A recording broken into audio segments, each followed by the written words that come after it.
Hi, I'm BJ, and this is the Arcane Alienist Podcast.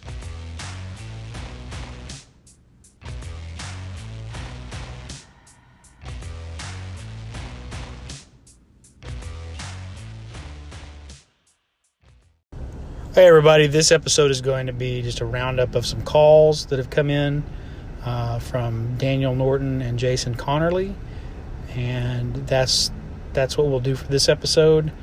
So without further ado, let's take it away, Jason. Hey BJ, Jason here. Listen to your latest episode, and since it was Daniel's call that I just listened to, I think it's okay to stop listening to the episode and call you, because that's what Daniel does all the time. Reference to order operations and turn order and all that kind of thing. It's funny that I know Carl just released an episode. He may have talked about this in that episode, but in a recent game of Astonishing Swordsman and Sorcerer's Hyboria that Arlen Walker over at Live from Helm's Wasteland's running. It's a great game. It's a lot of fun. He does a great job jamming. All the players in that game are great. So this isn't any reflection on them, but in a recent game of that, we kind of bumped heads a little bit because of turn order, because we were playing a little bit loose as far as who goes when. And so we had a talk at the end of the session, and we decided even when we're not in combat, we're going to do a definitive around the table. Okay, what do you do? Okay, what do you do? Okay, what do you do? I think having a solid turn order, even at a combat, helps, because it helps, especially for online games. In-person games, it's not so bad. But if you're playing online, people have a tendency to talk over each other if they have an idea. And if there's no set initiative, people want to get that idea out. But if you know your turn is coming up, then it's easier for you to hold that idea and talk about it. Maybe you can address that from a study of the human kind of perspective, psychology. But I think there is something too. If you know you have a turn coming up, you're more willing to wait. Where if you don't, you want to blurt out what's on your mind right away, or at least that's my experience. But yeah, the other problem we had in that game, of course, we're using a VTT with tokens, and people were, not waiting for their turn. They weren't only moving their token on their turn, they were moving around to explore the map because we're using dynamic lighting. So, if we had turn orders and we acted in turn order and people didn't move their token unless it was their turn order, it wouldn't have been a big deal. But since people were able to move their tokens and there wasn't a set turn order during exploration phase, or, when we were exploring, when we were fighting, then you just have tokens moving around the map, looking around, and everybody's kind of doing their own thing, and it turns into chaos. So we're going to stick to our turn order, for the entire game, kind of like what ICRPG does. And I think there is something to that. Obviously, you're not locked into a certain turn order. If people want to do something out of order or whatever, say, hey, can I go ahead and do this? Yeah, go ahead. But the key is that everybody's not trying to do everything at once. And I think it's just a phenomena of the video game aspect of VTTs and not sitting at a table. Because if we were with a paper map and minis, people wouldn't be everybody trying to move their minis all at once, right? So I think it's just something you have to work around. Online play and turn orders really help. Hey Jason, you mentioned index card RPG, and yeah, that's actually initially where I first got the idea to keep people in a turn order, even outside of combat during exploration and things like that. And then I got focused on doing something else in this last session and dropped that. And as I had mentioned, a couple of the players even mentioned they liked it better when we used the combat order, even when we weren't in combat, just to help everybody know what turn we were going in and when their turn was coming up. On the VTT, I don't know what VTT you guys use. I was using Fantasy Grounds, and long ago, Fantasy Grounds has a lock token option, which means when the player moves their token, it doesn't move. It draws a trajectory to where they want to go, and then the GM has to approve that movement.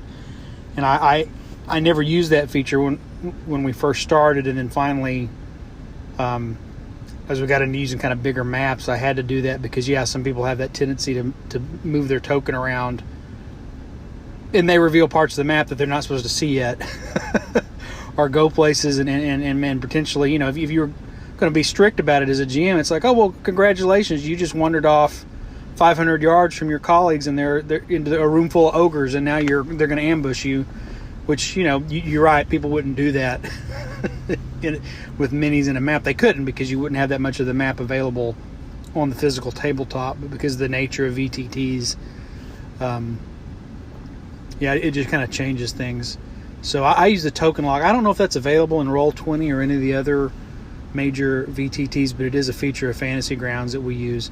The other thing is, the first time we introduced dynamic lighting, which was fairly recently, same problem. People were not cognizant of who did and didn't have a torch amongst the human characters. And a couple people got left in the dark because they weren't keeping up with the torch bearers. So I think it's slowly coming together. Everybody's just got to get used to the features of how we're doing things. But I think going back to between a turn order and you can't move until the GM approves the move. It's like, everybody tell me where you're going to move, and then I can remind people, if you go off in that direction, the person carrying the torch is currently headed in a different direction. You guys might want to sort out what you're doing there before somebody gets left alone in the dark. As far as I guess the psychology of people behaving differently online, I think that's at this point it'd be conjecture just off the top of my head, but I've noticed this in both gaming, but also having spent the better part of a year and a half working from home. In fact, we came back into the office where I work just in June, but as soon as the Delta variant started to emerge, we went back to, even though we're still physically in the office, we're back to doing all our meetings on Zoom. We were hoping to get some of our meetings going back in person, but safety first. So I think it's just the distance. When you're not physically in the presence of another person, you miss out on a lot of the nonverbal cues that tell you that person is trying to say something, or that person has you've talked so long that no one else is paying attention to you anymore. You don't see that even in a Zoom call where everybody's got their camera on. You just kind of miss that. There's just something absent about being in the physical presence of other people, that some of our natural ability to kind of get into sync with one another and to have that give and take, and that natural flow is gone in a virtual environment. Even, like I said, when everybody has their cameras on and you can see faces and you kind of see facial expressions, but there's just an element that's missing because it's kind of artificial. That's just conjecture on my part. I'm sure there's somebody out there doing some research on it right now if it hasn't already been done. Certainly with the wave of the future, I mean, virtual meetings aren't going away even when the pandemic is over. So that's a question I think we're going to have to answer just as a culture, as a society, because it's going to affect education and business and people getting together just to have fun with their friends. So yeah, it's an interesting question. I wish I had a more definitive answer on that one.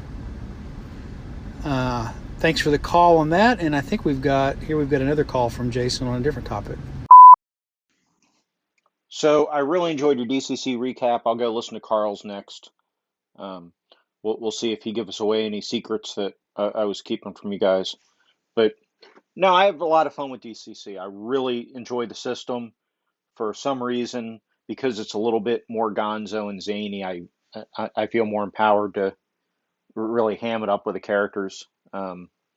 But all in all, I think it's a well-designed system.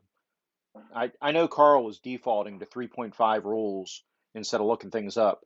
And, maybe somebody said that because obviously, it's based on that WotC era. D&D is where the genesis, the core of the system kind of comes from, although it's greatly modified. But I think with DCC, it's much more conducive to rulings over rules and leave out that WotC junk. Uh, all in all, though, it was a really fun session. I was glad I was able to play with you, and I look forward to the next one. It's funny. Of the games I've played, my favorite TSR era retroclone is definitely Ash, Astonishing Swordsman, Sorcerer's Hyboria. Although I do really like Fantastic Heroes and Wizardry, although that I've never actually got it to the table and played it, and it's kind of been abandoned now, unfortunately, for I don't know all the exact reasons. So of the current available games and although you can still buy that on Drive Through RPG, that's more of a Beck Me clone.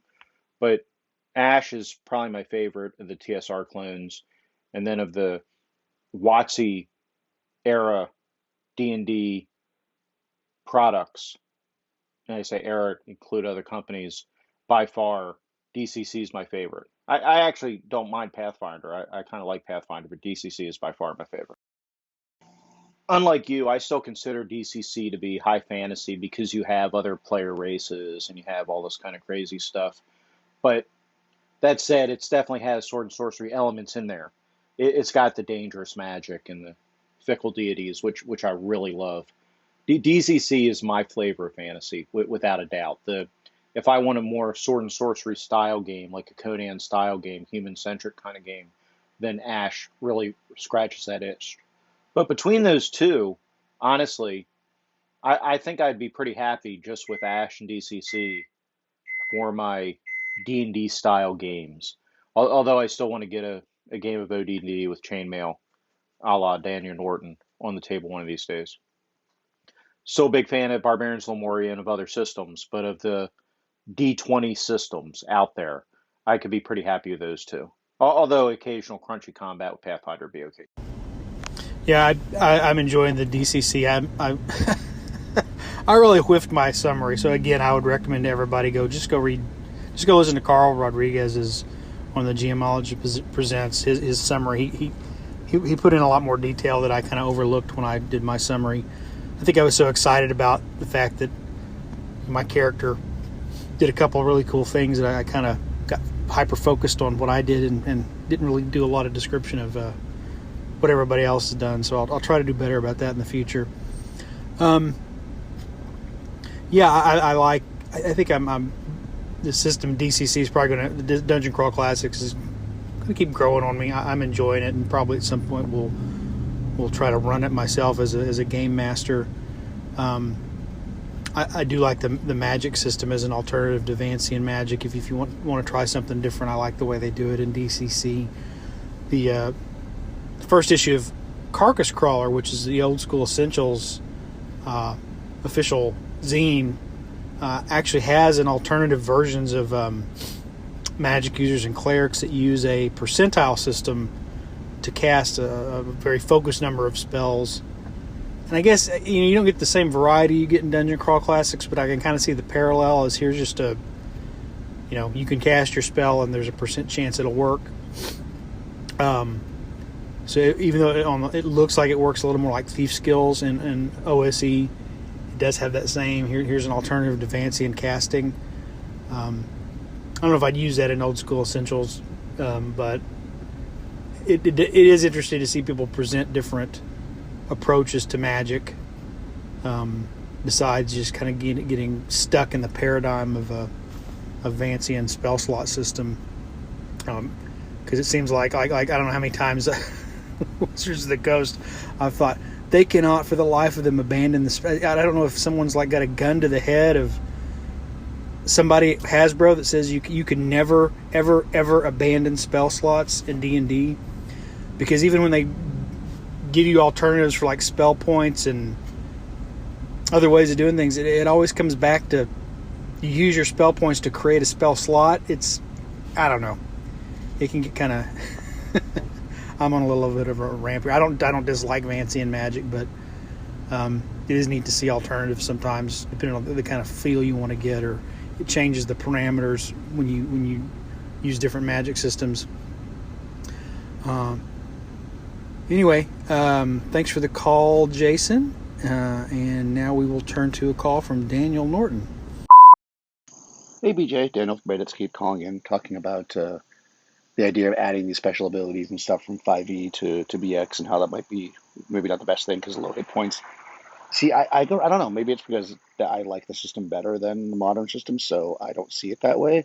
Um, I think that's just role play stuff. I feel like the extra stuff that 5e adds tends to be damaging, and you don't need to do that, right? Why can't your kobolds throw something on the characters that make them sneeze and slow down, or so they can quickly ambush them? Why don't they have nets fall on them instead of some kind of damaging thing? Why not have the orcs surround them or trick them or use some kind of military strategy?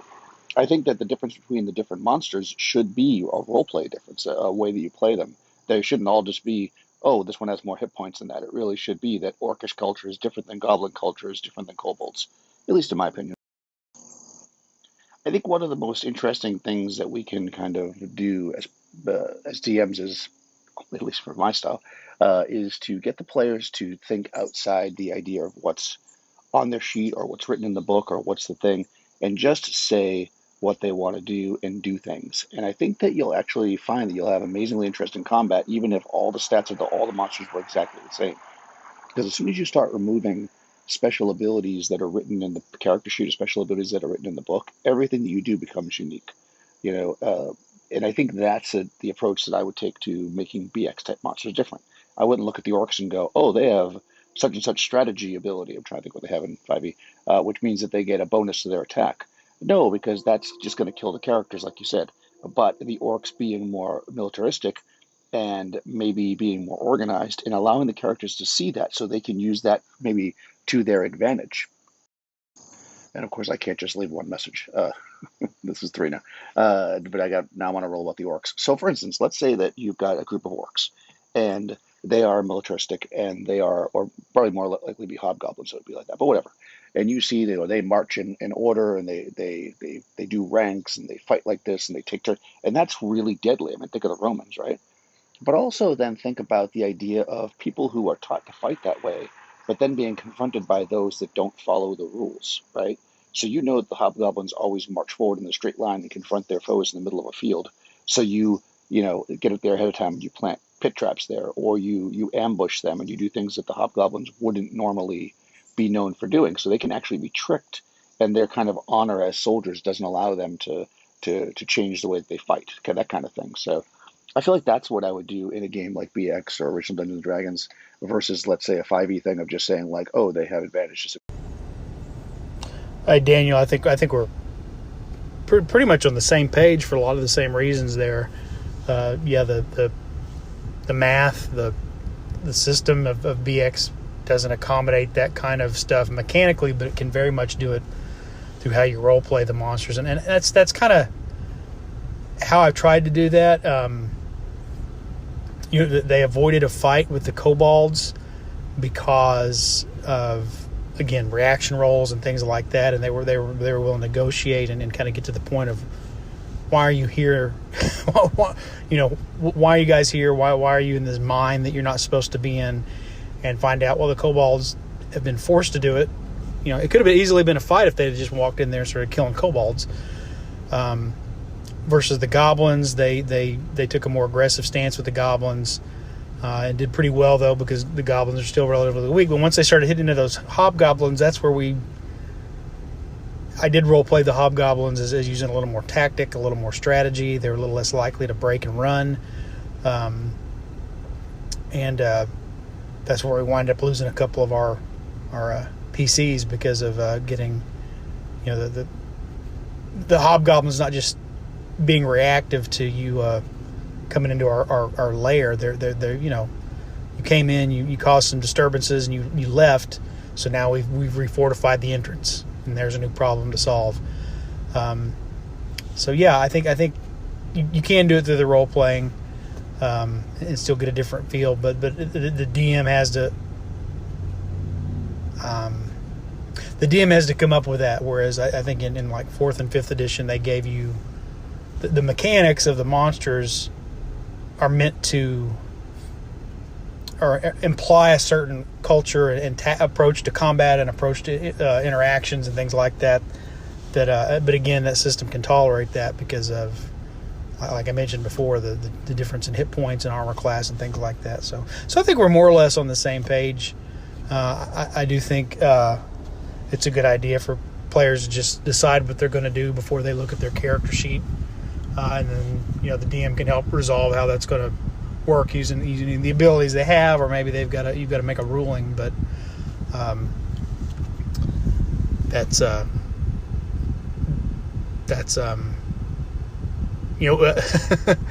of a segue back to what Jason was talking about with the virtual tabletop, where I mentioned locking down tokens. I've noticed sometimes too that players will if they're bored, they'll start rolling dice.